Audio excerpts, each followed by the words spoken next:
going on, everyone? Darkside Phil here, dressed like a jackass, and welcome to another edition of the Hateful Truth video game review series. And today, we're going to get a little bit nostalgic. We are going to talk about a game that the goal is to celebrate the 20th anniversary of the title character. And it doesn't necessarily try to innovate, but what it tries to do is basically be like a celebration of this 20 years of games for this character. And so I don't have to keep saying this character. Let's get the elephant out of the room.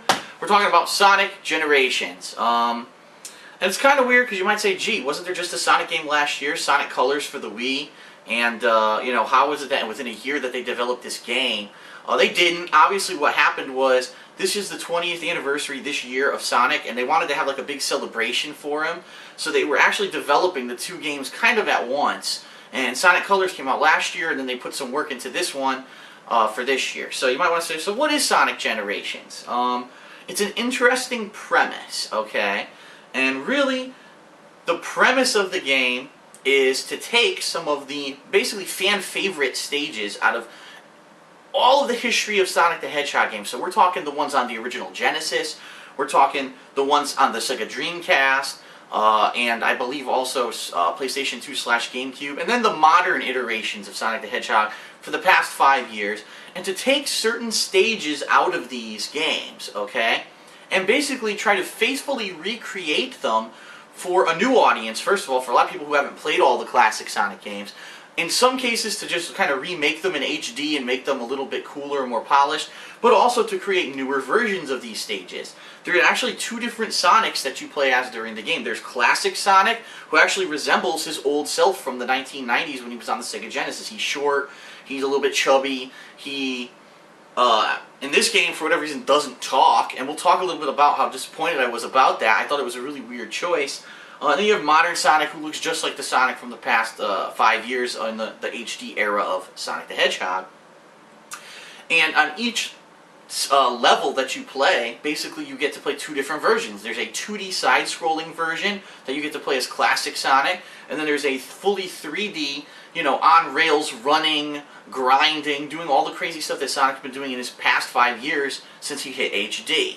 And so it really is a unique combination to play some of the original stages for Sonic, you know, that are 2D side-scrollers in a 3D version, and also to play some of these 3D stages from the more recent games and convert them over to 2D stages.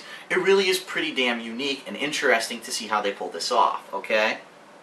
So right off the bat, the nostalgia factor when you start to play the game and you realize, I'm playing, you know, Green Hill Zone. I'm playing this in HD as a 2D side-scroller, and yes, don't get me wrong, it's not identical. For example, if you're playing as classic Sonic, Green Hill Zone is not identical to the original Sonic the Hedgehog's Green Hill Zone, but you're going to notice startling similarities in a lot of the things that happen in these stages, and that's done on purpose. This is basically a fan service game.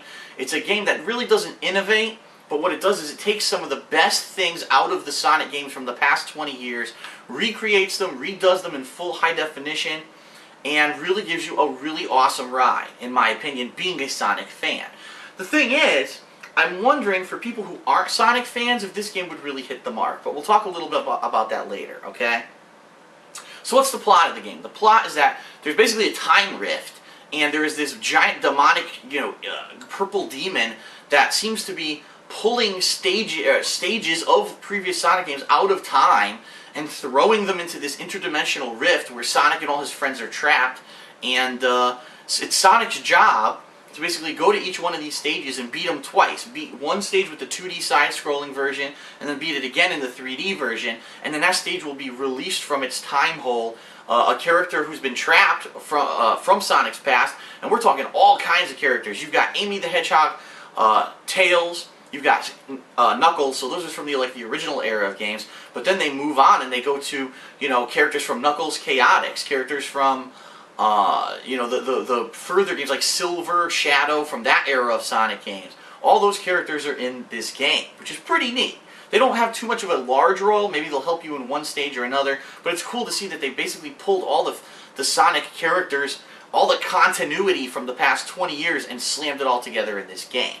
And so the plot is you have to basically unlock all these stages. Once you unlock the stages, what happens is challenge modes open up. And what the challenge modes are like mini games, not necessarily mini games, but like smaller versions of each one of these stages that you've played in, and you have certain objectives. So one of them might be, okay, get from point A to point B in 2 minutes, and you have unlimited speed boosting ability, okay? Another one might be, well, you're with the chameleon character, I believe, I think it's SBL, and he's invisible. What you need to do is hit lights to make it visible, and then hit him, and then progress in the stage. So it's pretty much like a modified version of the original stages that you've already played in the game.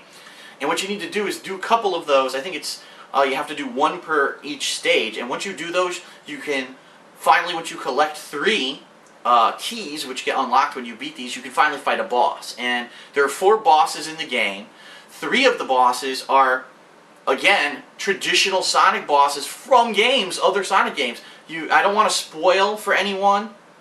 Obviously, you're going to know that Dr. Robotnik / Dr. Eggman is one of those bosses. But I really like the selection of bosses that they have here, and especially a boss who I did not expect I would ever be fighting again, especially in HD. I liked fighting this boss originally when I first fought him in this Sonic game, and I was thrilled to see him come back. So, I'm not going to spoil, but you can watch my playthrough of the game if you want to see who I'm talking about. I loved it when I was playing. I ended up singing the song that was playing during this as well. So basically that's the premise. You have to unlock things, fight bosses, and at the end of the game obviously defeat whoever was behind this whole time-shifting plot. Some things that I thought they really did really well for a fan service game.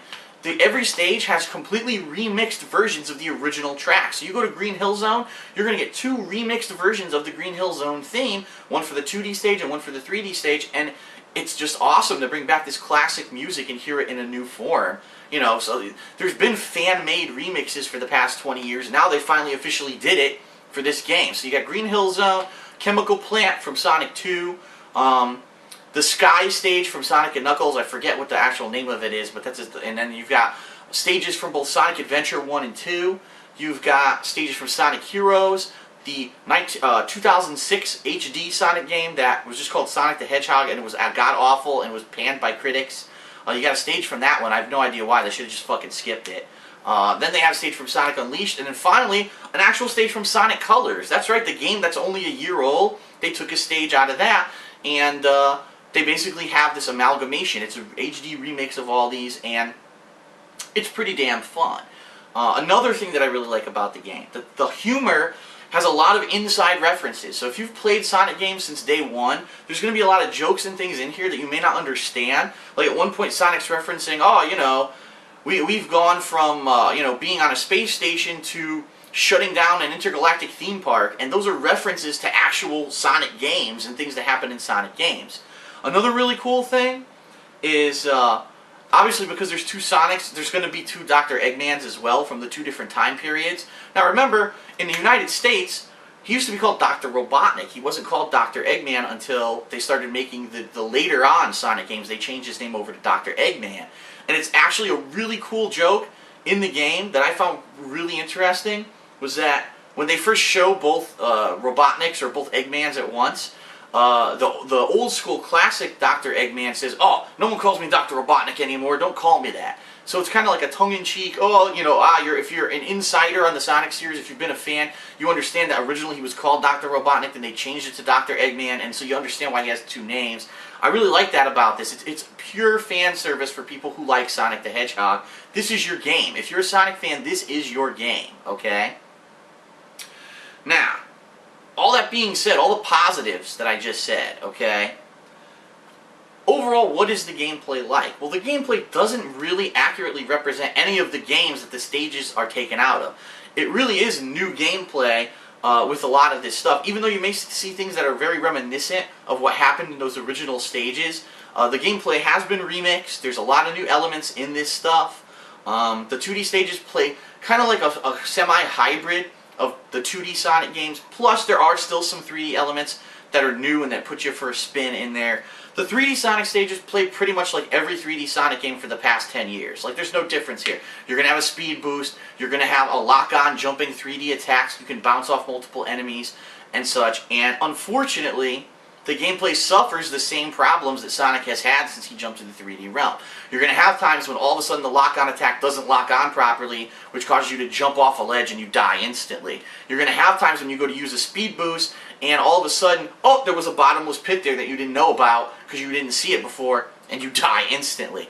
All those kind of wonkiness problems from the 3D Sonic games still exist in the 3D gameplay of Sonic Generations, and it kind of stands a testament to when you're playing this, which generation you grew up with. With me growing up in the 90s, you know, playing these games, I love the 2D ones. I think the 2D ones definitely beat the 3D stages. The 3D stages are good, but they're not great, okay?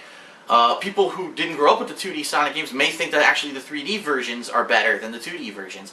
So, whatever floats your boat, either way, the gameplay's spot on, it's good, it's what you would expect. Unfortunately, like I said, there are lots of cheap deaths and things that will happen with 3D Sonic that may annoy you a little bit, okay?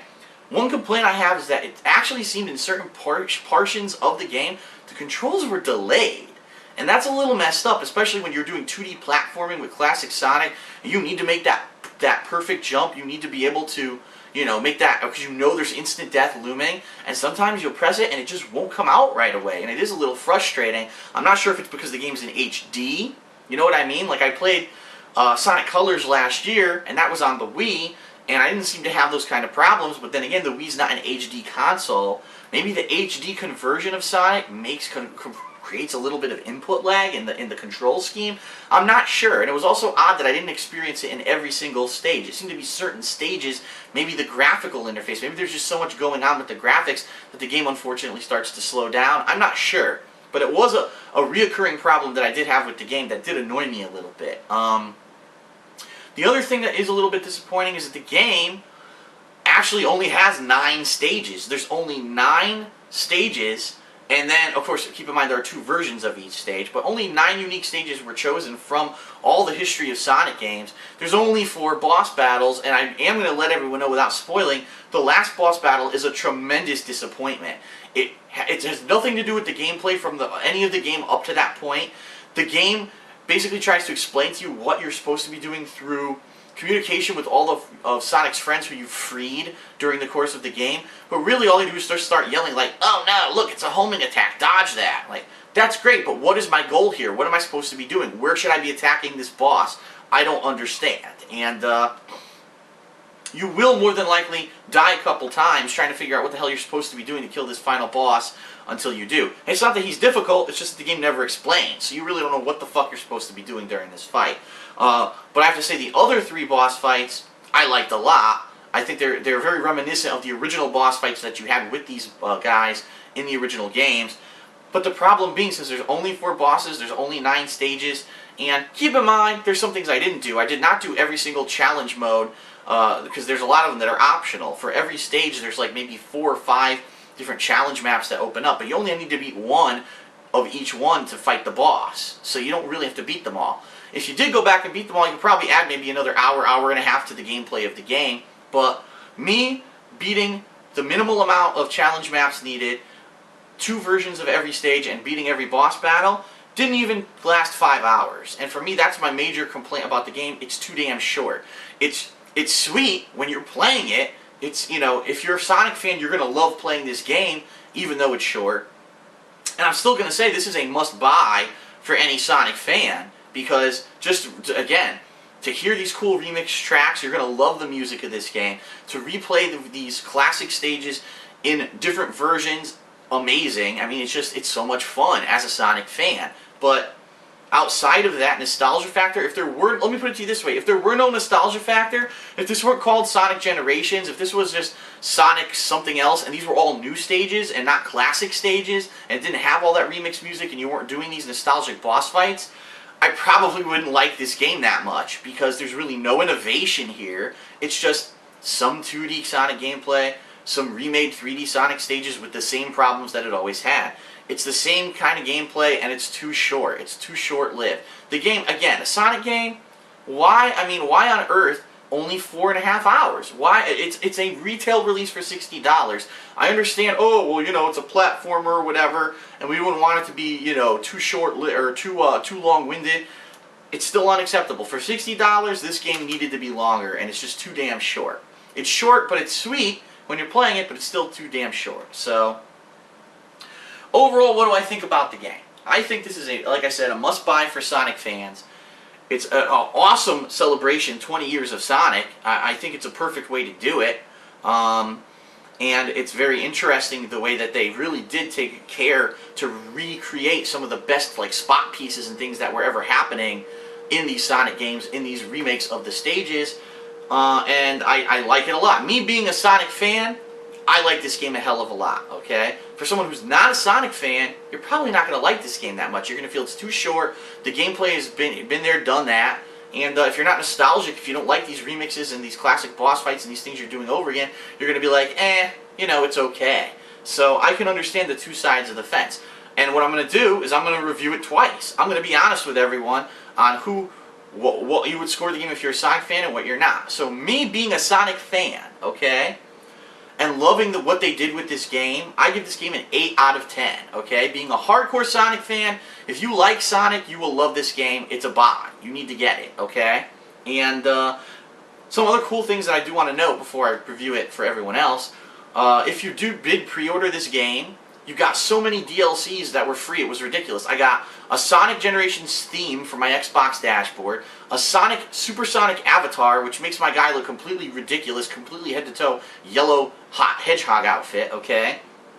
And also unlocks a completely optional Casino Night Zone pinball table. Basically, it has nothing to do with the game. It's a pinball table based off the Casino Night Zone from Sonic 2.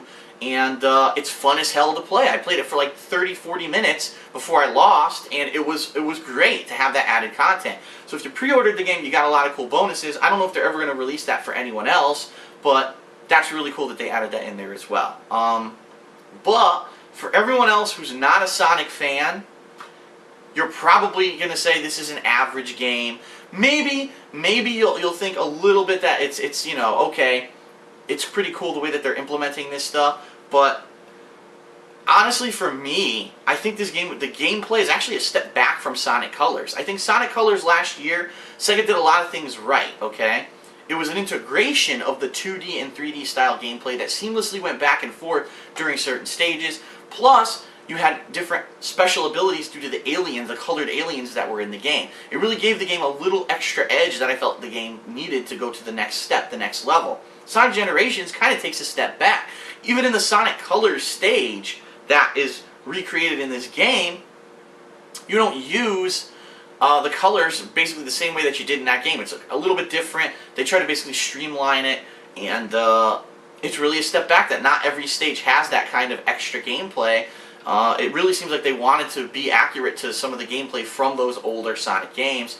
And some people might just say, listen, it's too outdated. The gameplay's too outdated. The fact that when you're playing in 3D, you can die cheaply because the controls don't always work. The lock-on system doesn't always work. The 2D gameplay, been there, done that. I don't want to play old 2D, you know, style Sonic games anymore. I can understand why people would say that. So, for people who are not hardcore Sonic fans, this game is probably going to be like a 6.5 maybe. But I couldn't imagine giving this game any better than just slightly above average rating because it really doesn't do anything innovative. It is a fan service for 20 years of Sonic gameplay. It's not meant to be like the next step in Sonic gameplay. It's supposed to be a celebration of the past 20 years. And I understand that, and that's why I had to score it twice, because to be fair, I need to let you know whether or not you want to buy this game. And again, if you're a Sonic fan, it's a must-buy. If not, it's probably either a rent or a skip. So, alright, Sonic Generations. I enjoyed it a lot. I hope you enjoyed my playthrough. If you haven't checked it out, I definitely recommend you do, just for the sake of seeing some of your favorite stages and boss fights being recreated in full HD with remixed music. I thought it was fucking awesome. So, definitely check it out. Sonic Generations, for Sonic fans, an 8 out of 10. For non-Sonic fans, probably a 6, maybe 6.5 for everyone else, okay? So that's it for the Hateful Truth on Sonic Generations. Hope you enjoyed it and hope it was informative. And I'll see you guys next time for another review. Thanks. Time to get a chili dog. Oh, and one more thing, which I forgot to mention, why I was so disappointed that there was no voice for Sonic, because they should have got Jaleel White. In the 1990s, Jaleel White was the voice of Sonic in 2 cartoon series, okay? And everyone knew that Sonic, if he ever was going to talk, should have been Jaleel White. And Jaleel White, if you don't know, he was the voice of, or he was the character actor who acted as Urkel in the TV sitcom Family Matters. I have no idea why they didn't get him. Maybe because those series never came out in Japan. That's what I'm assuming. And since this game was going to be for an international audience, they probably said, well, technically the Japanese classic Sonic never spoke, so we're not going to get Jaleel White to do the voice for Sonic. So the classic Sonic never speaks during the game. That was a little disappointing for me, but I can understand why they did it. Alright. Thanks a lot. See you guys later.